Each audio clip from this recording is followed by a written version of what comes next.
comprido. Então, ó, esse lascou para cima, então não tem problema, que às vezes ele lasca para baixo, né?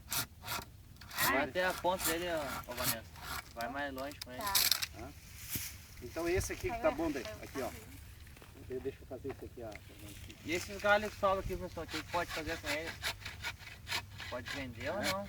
Não, esse aqui ele vai ficar com matéria orgânica, né? Esse aqui é pesado, então para não rachar, a gente faz isso aqui, ó. Dá um cortezinho aqui, volta aqui uns 2 centímetros.